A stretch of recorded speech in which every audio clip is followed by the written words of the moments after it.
আজ আমি রান্না করেছি নিরামিষ দই বেগুন। তো সেই রেসিপি তোমাদের সাথে শেয়ার করব আজ। প্রথমে একটি বেগুন বোটাসহ কেটে ধুয়ে নিয়েছি।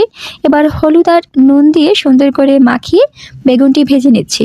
বেগুন ভাজা হতে হতে একটি মশলা তৈরি করে নেব, কাজু, আমন্ড, কাঁচা লঙ্কা, আর যেহেতু দই বেগুন দিয়ে দেবো দই, আর দেবো সামান্য একটু আদা। এবার মশলাটা সুন্দর করে ব্লেন্ড করে নেব। এবার বেগুন ভাজা হয়ে গেছে, বেগুনটি তুলে নিয়ে ওই কড়াইয়ে দিয়ে দেবো দারচিনি, এলাচ, কালো জিরা, দিয়ে দেবো তেজপাতা আর শুকনো লঙ্কার ফোড়ন।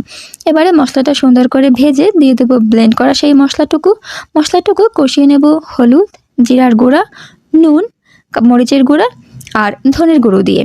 আর দিয়ে দেবো সামান্য একটু চিনি। চিনিটা তোমরা স্কিপ করতে পারো যদি টক খেতে পছন্দ করো। যেহেতু আমি বেশি টক খেতে পছন্দ করি না, তাই একটু চিনি দিয়ে নিচ্ছি। মশলাটা সুন্দর করে কষানো হয়ে গেলে দিয়ে দেবো জল।